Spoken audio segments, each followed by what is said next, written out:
High babes, welcome back. With ബേബിന്റെ 8ാമത്തെ എപ്പിസോഡിന്റെ തുടക്കത്തില് കഴിഞ്ഞ എപ്പിസോഡിന്റെ ലാസ്റ്റ് കിമ്മും ടോണിയും കൂടെ സംസാരിക്കുന്നായിരുന്നു കണ്ടത്. അതേ സീൻ തന്നെയാണ് ഈ ഒരു എപ്പിസോഡിന്റെ തുടക്കത്തിലും കാണുന്നത്. ജീവനോടുള്ള ആൾക്കാരെ മാത്രല്ല മരിച്ചെറിയും ഞാൻ വിൽക്കും, നീ ഒരു സ്പോർട്സ്മാൻ ആയതുകൊണ്ട് നിന്റെ ഓർഗൻസിനൊക്കെ നല്ല വില കിട്ടുന്നു ടോണി ഭയങ്കരമായിട്ട് കിമ്മിനെ ഭീഷണിപ്പെടുത്തിക്കൊണ്ട് പറയുന്നുണ്ട്. അതിനുശേഷം കിമ്മിനെ അവിടുന്ന് അവര് പിടിച്ച് കൊണ്ടുപോകുന്നു. ഈ സമയത്ത് നമ്മുടെ കിം ആണെങ്കിൽ ടോണിനെ നന്നായിട്ട് തെറി വിളിച്ചുകൊണ്ടാണ് പോകുന്നത്. അവരെല്ലാം കൂടെ കിമ്മിനെ കൊണ്ടുപോയിട്ട് ഒരു റൂമിലേക്ക് ഇടുവാണ് ചെയ്യുന്നത്. ആ സമയത്ത് കെന്റയും കിമ്മും കൂടെ ഒരു ഐ കോണ്ടാക്ട് വെക്കുന്നുണ്ട്. ഇതേ സമയത്ത് നമ്മുടെ അലനും ജെഫും കൂടെ ഫുഡ് കഴിക്കാണ്. എപ്പോഴത്തെ പോലെ കുട്ടിയെന്ന് വിളിച്ച്, ഞാൻ നിന്നെ ഫുഡ് കഴിക്കാനാണ് കൊണ്ടുവന്നത്, ഫുഡ് കഴിക്ക, ഇങ്ങനെ ഫുഡ് വെച്ച് കളിച്ചോണ്ടിരിക്കാതെന്ന് അലൻ.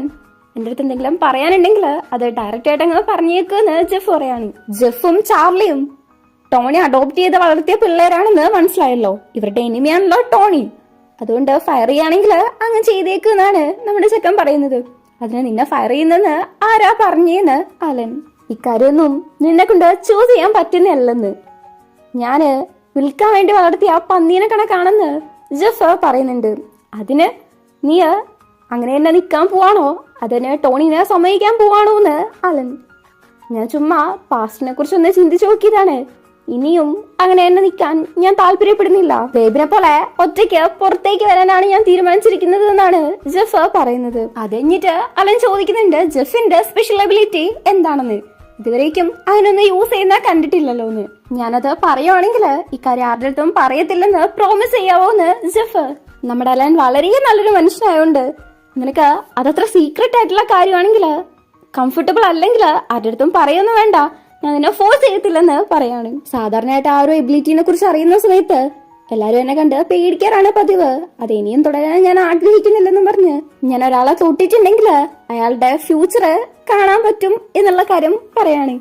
അത് കേട്ടിട്ട് അലനാണെങ്കിൽ തൊടുമ്പോഴാ, അപ്പൊ നീ എന്റെ ഫ്യൂച്ചർ കണ്ടിട്ടുണ്ടോ എന്ന് ചോദിക്കാണ്. ഞാനായിട്ട് അലന്റെ മേത്ത് എന്റെ പവറൊന്നും പ്രയോഗിക്കാൻ ശ്രമിച്ചിട്ടില്ല, നിങ്ങളാണ് എന്റെ അടുത്ത് തൊട്ട് തൊട്ട് വരുന്നത് എന്ന് നമ്മുടെ ചെക്കൻ. അത് ശരിയാണെന്ന് ചിരിച്ചോണ്ട് തന്നെ അലനും പറയുന്നുണ്ട്.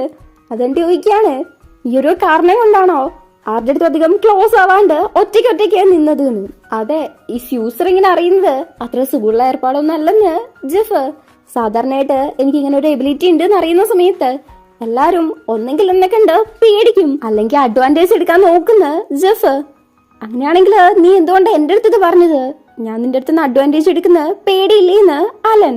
ചിരിച്ചോണ്ട് തന്നെ ജെഫ് പറയുന്നുണ്ട്, ഞാനിത് നിങ്ങളുടെ അടുത്ത് പറയാനുള്ള കാരണം ആ ഒരു പഴയ പേഴ്സൺ അവൻ താല്പര്യമില്ലാത്തോണ്ടാണ്. പുറത്ത് നല്ല വാമായിട്ടുണ്ട്, അകത്ത് ആ ഒരു കേവിന്റെ ഉള്ളിലിരിക്കാൻ എനിക്കൊരിക്കും താല്പര്യമില്ല. ഇതുവരേക്കും ഞാൻ അലനെ പോലെ ഒരാളെ കണ്ടിട്ടേ ഇല്ല. ഒരാളുടെ അടുത്തൊന്നും അഡ്വാൻറ്റേജ് എടുക്കണമെന്ന് ആഗ്രഹിക്കാത്ത ഒരാളെ ഞാൻ കണ്ടിട്ടേ ഇല്ലെന്ന് ജെഫ് പറയുന്നുണ്ട്. അഡ്വാൻറ്റേജ് എടുക്കണമെന്ന് ആഗ്രഹിക്കാത്തത് മാത്രമല്ല, എല്ലാവർക്കും നല്ലത് വരണമെന്നും കൂടിയാണ് അലൻ ആഗ്രഹിക്കുന്നത്. ആ ഒരു കാര്യമാണ് ജെഫ് പറയുന്നത്.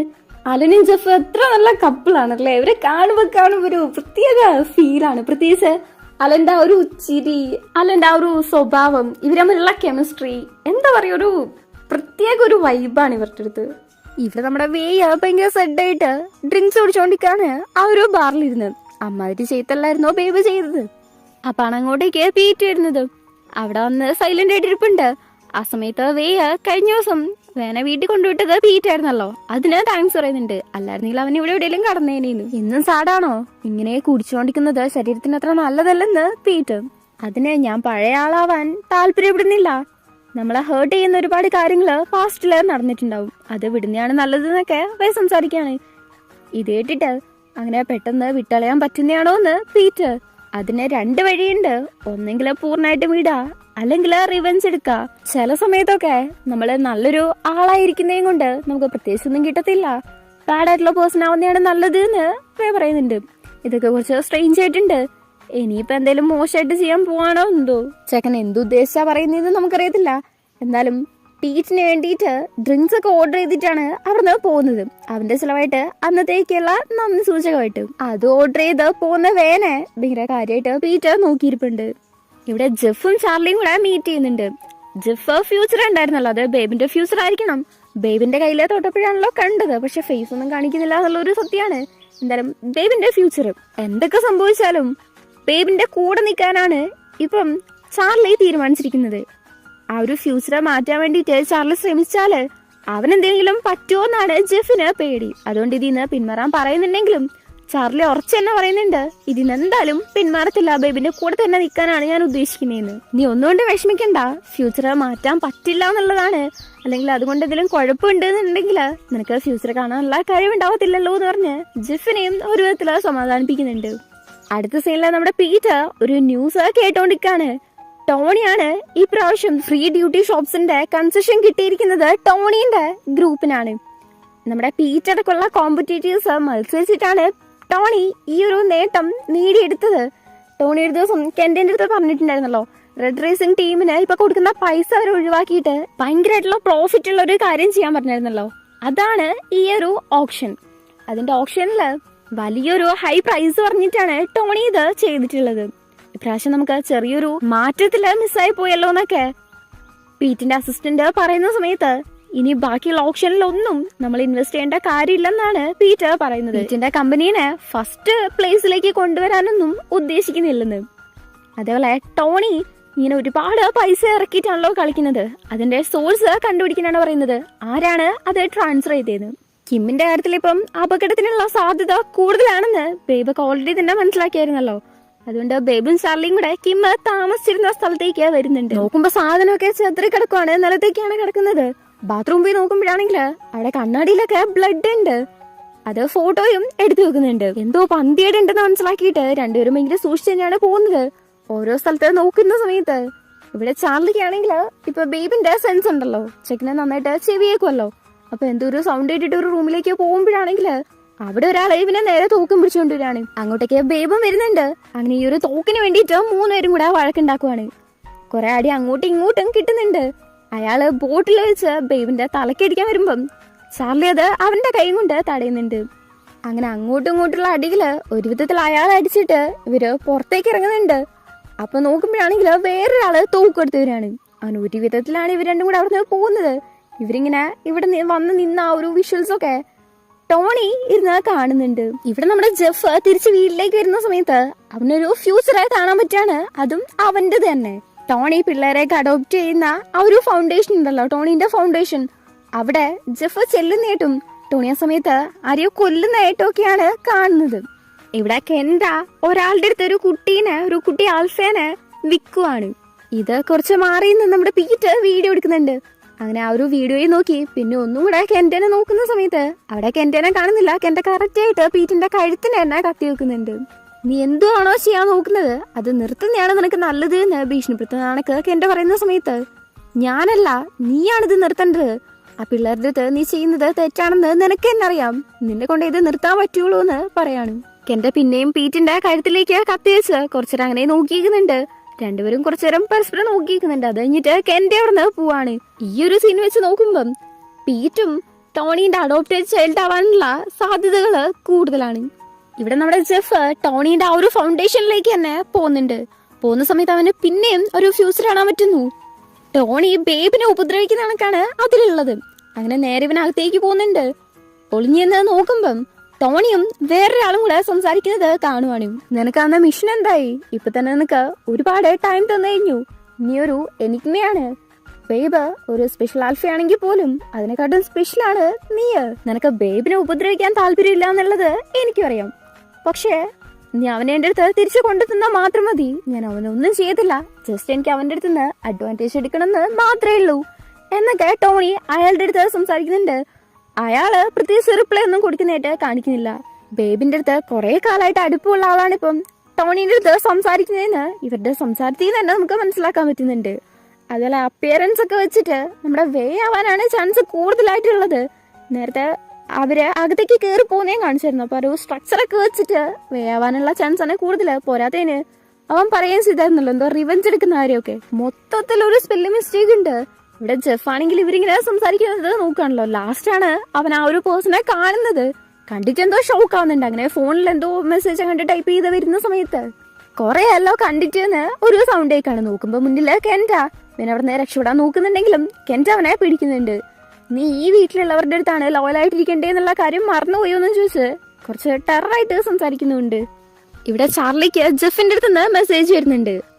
ഇത് തെറ്റിപ്പോയതാണെന്ന് പറഞ്ഞിട്ട് ആണ് മെസ്സേജ് വന്നിട്ടുള്ളത്. എന്തോ ഡിലീറ്റ് ആക്കിയിട്ടുണ്ടാവണം.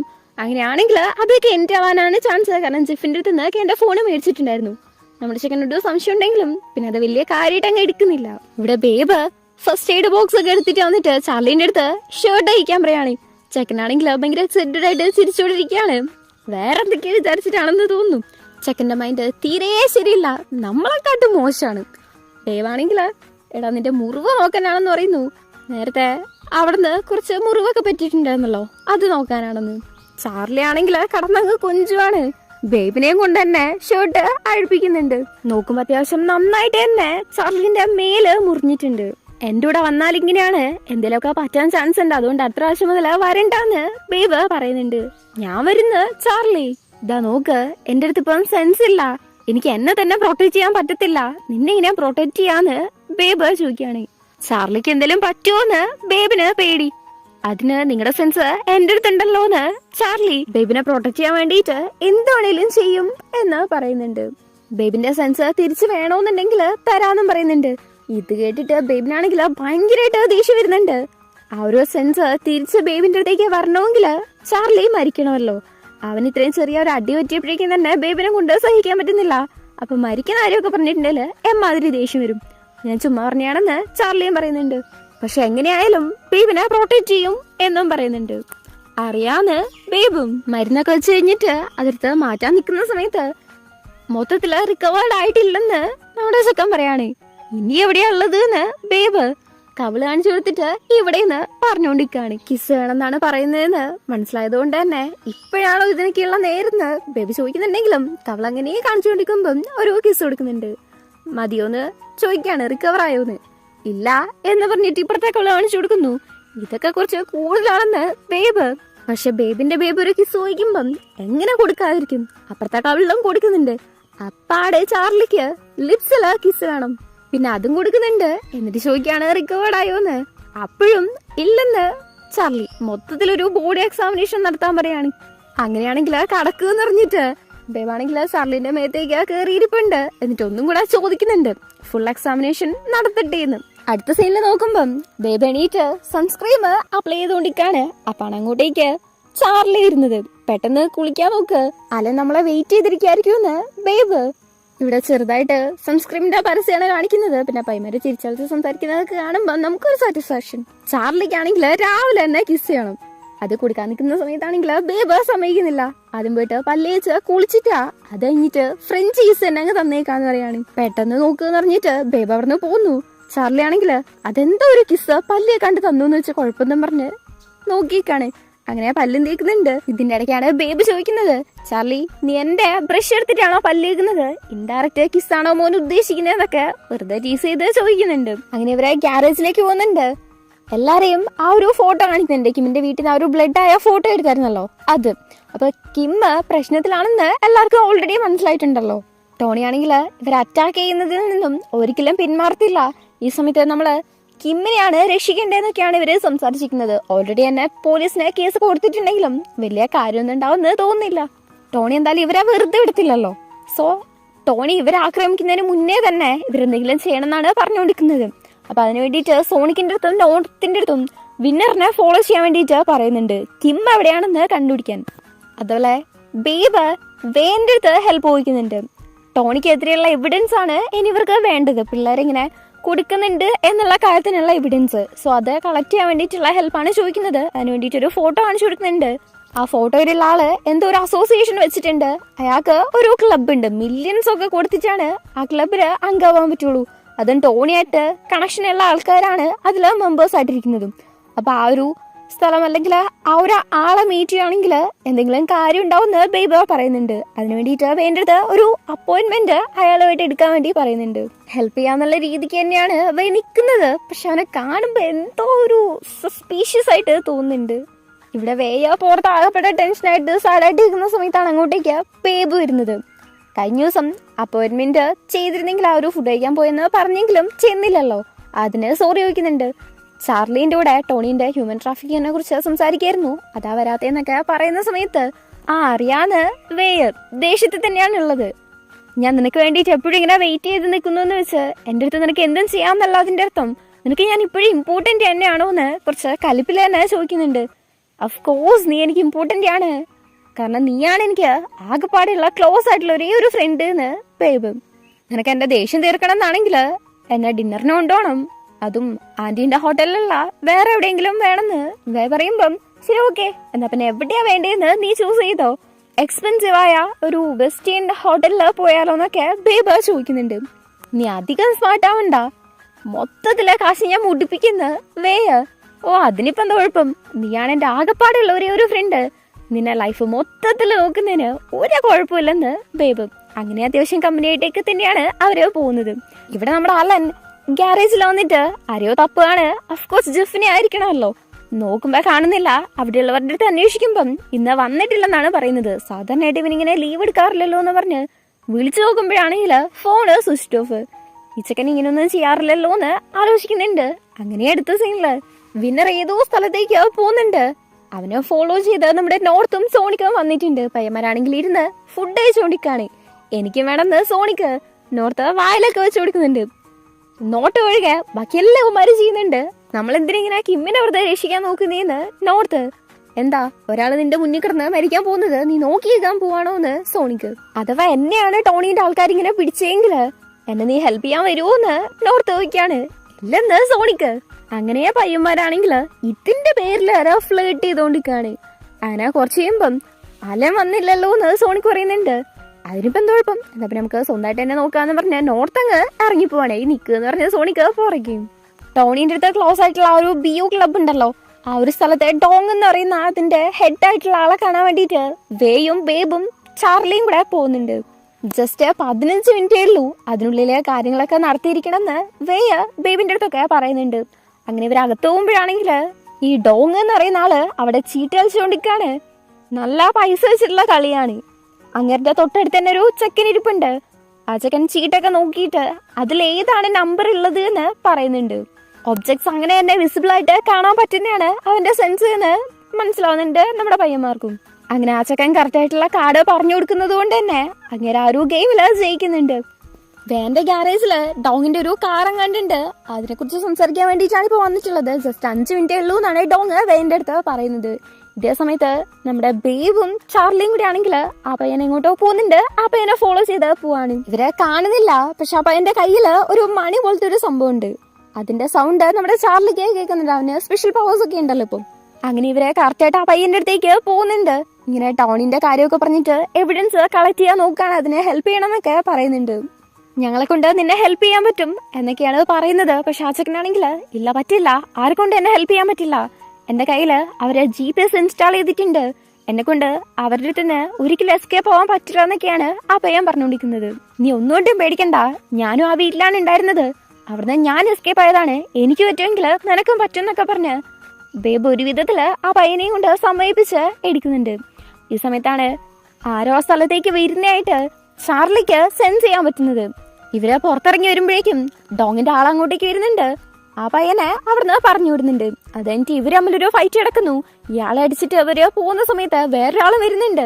അയാളെ ഒരു വിധത്തിൽ അടിച്ചിട്ട് പോവാൻ നിൽക്കുന്ന സമയത്ത് തോക്കും ചൂണ്ടിക്കൊണ്ട് ഒരാളെ വരികയാണ്. ആകെപ്പടെ പെട്ട് നിൽക്കുന്ന അവസ്ഥ. പക്ഷെ കറക്റ്റ് ടൈമിന് നമ്മുടെ വേ വന്ന അയാളുടെ തലക്കടിച്ച് ബോധം കെടുത്ത് നിന്നുണ്ട്. അങ്ങനെ ഒരു വിധത്തിൽ ഇവർ അവിടുന്ന് എസ്കേപ്പ് ആവുന്നുണ്ട്. ഇതേ സമയത്ത് സോണിക്കും നോർത്തും കൂടെ വിന്നറിനെ ഫോളോ ചെയ്താൽ പോവാണല്ലോ. വിന്നർ കുറച്ച് പിള്ളേരുള്ള ഒരു സ്ഥലത്താണ് നിൽക്കുന്നത്. അവിടെ ബോഡി ഗാർഡ്സ് ഒക്കെ ഉണ്ട്. ഇത് നോക്കിയിട്ട് നമ്മുടെ പയ്യന്മാര് നിൽക്കുന്നുണ്ട്. വിന്നർ ആണെങ്കിൽ അവരുടെ അടുത്ത് നിന്ന് ഒരു സെല്ലിന്റെ കീയും മേടിച്ച് അവിടുന്ന് പോവാണ്. ഇവന്മാരും ഫോളോ ചെയ്ത് പോകുന്നുണ്ട്. അടുത്ത സീനില് ചാർലിയും ബേബും കൂടെ ഫുഡ് കഴിച്ചുകൊണ്ടിരിക്കാണ്. ചാർലി ആണെങ്കിൽ ഫുഡ് കഴിച്ചാൽ വേദന വരെ പോകുന്നു പറഞ്ഞുകൊണ്ടാണ് ഫുഡ് കഴിച്ചുകൊണ്ടിരിക്കുന്നത്. ബേബ് ആണെങ്കിൽ ചാർലിന്റെ അടുത്ത് സോറി ചോദിക്കുന്നുണ്ട്. ചാർലിക്ക് ഇങ്ങനെ ഓരോരോ അപകടങ്ങള് വരുത്തുന്നേ കൊണ്ട് ചാർലിക്ക് അതൊന്നും പ്രശ്നമേ ഇല്ലെന്ന് പറഞ്ഞുകൊണ്ടാണ് നിൽക്കുന്നത്. ബേബിനാണെങ്കിൽ ചാർലിക്ക് ഒന്നും പറ്റരുത്, ചാർലിക്കാണെങ്കിൽ ബേബിനൊന്നും പറ്റാണ്ട് പ്രൊട്ടക്ട് ചെയ്യാൻ വേണം. ഇവനിങ്ങനെ ഒറ്റയ്ക്ക് ഇടാനുള്ള താല്പര്യം ഇല്ലതാണ്. അങ്ങനെ പയ്യന്മാരിവിടെ കെയറിങ്ങില് ഭയങ്കരമായിട്ട് സംസാരിച്ചുകൊണ്ടിരിക്കാണ്. ഇതേ സമയത്ത് വിന്നർ നേരെ പോകുന്നത് നമ്മുടെ കിമ്മിനെ പൂട്ടിയിട്ടിരിക്കുന്ന സ്ഥലത്തേക്ക് തന്നെയാണ്. സോണിക്കും നോർത്തും കൂടെ ഫോളോ ചെയ്ത് പോകുമ്പം ഇത് മനസ്സിലാക്കുന്നുണ്ട്. കിമ്മിനെ ആണെങ്കിൽ ഭയങ്കരമായിട്ട് അടിച്ചിട്ട് ചെക്കനെ നേരെ നോക്കാൻ പോലുള്ള ആരോഗ്യമില്ല. വിന്നറാണെങ്കിൽ ആ വയ്യാണ്ടിരിക്കുന്ന ചെക്കനെ കാലും കൊണ്ട് തട്ടി വിളിച്ചിട്ട് അറിയാണ്, നിന്റെ അടുത്ത് ടോണിന്റെ അടുത്ത് കളിക്കരുത് എന്ന് ഞാൻ പറഞ്ഞിട്ടില്ലല്ലേ. പക്ഷെ പേടിക്കണ്ട, റേസിന്റെ കാര്യത്തില് ഉറപ്പായിട്ടും റെഡ് റേസിംഗ് ടീം തന്നെ ജയിക്കും. പക്ഷെ ചാമ്പ്യൻ ഞാൻ മാത്രമായിരിക്കും എന്നൊക്കെ പറഞ്ഞ് അവനവിടെ നിന്ന് ഇറങ്ങിപ്പോവാണ്. ഭാഗ്യത്തിന് നമ്മുടെ പിള്ളേരുള്ള വഴിക്കല്ല പോകുന്നത്, അപ്പുറത്തെ വഴിക്കാണ് പോകുന്നത്. നമ്മുടെ പയ്യന്മാരാണെങ്കിൽ ആ ഒരു ഡോർ തുറക്കാൻ വേണ്ടിയിട്ട് പോയി നോക്കുന്നുണ്ട്. നോക്കുമ്പോ അത് ലോക്കാണ്. നോർത്താണേലും അപ്പാട് അവിടെ നിന്ന് പ്രാർത്ഥിക്കുവാണ്. എന്തുവായി കാണിക്കുന്നതെന്ന് ചോദിക്കുമ്പം സിനിമയിലൊക്കെ കണ്ടിട്ടുണ്ട് എന്നറിയാണ്. അത് കഴിഞ്ഞിട്ടുണ്ട് അവിടെ ഒരു പാലകീരിപ്പുണ്ട്, അതെടുത്തിട്ട് നേരെ അടിച്ചു തുറക്കാൻ വേണ്ടി പോവാണ്. സോണിക്കാണ് തടഞ്ഞു വെക്കുന്നത്, ആരെങ്കിലും വരുന്നും പറഞ്ഞിട്ട്. അപ്പൊ അടവ നോക്കുമ്പം അവിടെ ഒരു കമ്പി അടവാണ്. വലിയ കാര്യം പോലെ അതുപോയി തുറക്കാൻ നോക്കുന്നുണ്ടെങ്കിലും ഓപ്പൺ ആവുന്നില്ല. സോണിക്ക് മേടിച്ചിട്ട് ട്രൈ ചെയ്യുന്നുണ്ട്, അപ്പോഴും ഓപ്പൺ ആവുന്നില്ല. പിന്നെ നോർത്താണെങ്കിൽ ഒറ്റ ചവിട്ടാൻ കൊടുക്കും, അപ്പൊ അവിടെ ഓപ്പൺ ആവുന്നുണ്ട്. അങ്ങനെ ഇവര് നേരെ അകത്ത് പോയിട്ട് കിമ്മിനെ രക്ഷിക്കുന്നുണ്ട്. രണ്ടുപേരും കൂടെ കിമ്മിനെയും പിടിച്ച് നടക്കാൻ പറ്റുമെന്ന് ചോദിച്ച് ഇറങ്ങി വരുന്നുണ്ട്. ഇവര് താഴേക്ക് ഇറങ്ങി വരുന്ന സമയത്ത് വിന്നർ ഇവരെ കാണുന്നുണ്ട്. ഒച്ചയെടുത്ത് അവൻ താഴേക്ക് വരുമ്പോഴേക്കും നേരെ മുന്നില് വേറെ ആൾക്കാർ വരുന്നുണ്ട്. ഒരു വിധത്തിലാണ് അവരെ പുറത്തേക്ക് ഇറങ്ങാൻ നോക്കുന്നത്. അപ്പൊ വേറെ ആളും വരുന്നുണ്ട്. അങ്ങനെ ടോണിന്റെ രണ്ടാൾക്കാരും നമ്മുടെ 3 പയ്യന്മാരും കൂടെ ആയിട്ട് ഭയങ്കരമായിട്ട് അടി ഉണ്ടാക്കുന്നുണ്ട്. സോണിക്ക് അങ്ങനെ അടിയൊന്നും ഉണ്ടാക്കുന്നില്ല, നോർത്താണ് കുറെ അടി കൊള്ളുന്നതും. അടി കൊള്ളുന്നുണ്ടെങ്കിൽ പോലും സോണിക്കിന്റെ അടുത്ത് നിന്ന് അവിടെ നിന്ന് ഓടാൻ വേണ്ടിയിട്ട് നോർത്ത് പറയുന്നുണ്ട്. പക്ഷെ നിന്നെ കൂട്ടാണ്ട് എങ്ങനെയാ ഞാൻ പോവാന്നും പറഞ്ഞ് സോണിക്ക്. അപ്പോഴാണ് അങ്ങോട്ടേക്ക് വിന്നർ തോക്ക് കൊണ്ടുവരുന്നത്. നീക്ക് ശരിക്കും എന്തിനാ ആവശ്യമില്ലാത്ത കാര്യത്തിൽ ഇടപെടുന്നതെന്ന് പറഞ്ഞ് ഭയങ്കരമായിട്ട് ഒച്ചയില് സംസാരിച്ചുകൊണ്ടിരിക്കാണ്. അപ്പാണ് അങ്ങോട്ടേക്ക് ഒരു വണ്ടി വരുന്നത്. നോക്കും നമ്മുടെ അലനാണ്. സോണിക്ക് നോർത്തും കൂടെ അലന്റെ കൂടെ അവിടുന്ന് പോകുന്നുണ്ടെങ്കിലും കിമ്മിനെ അവര് പിടിക്കുന്നുണ്ട്. വിന്നർ കിമ്മിന്റെ ഫേസിലിട്ട് തന്നെ ചവിട്ടുന്നുണ്ട്. ആ ഒരു സീൻ അവിടെ കട്ട് ചെയ്ത് അടുത്ത സീനില് നമ്മുടെ ജെഫിനെ ഒരു സ്ഥലത്ത് കെട്ടിയിട്ടേക്കുവാണ്. ഈ ഒരു സീൻ കാണിച്ചുകൊണ്ടാണ് നമ്മുടെ എപ്പിസോഡ് കഴിയുന്നത്. ഇനി എന്തൊക്കെയാവുമെന്ന് അടുത്ത എപ്പിസോഡിൽ നോക്കാം.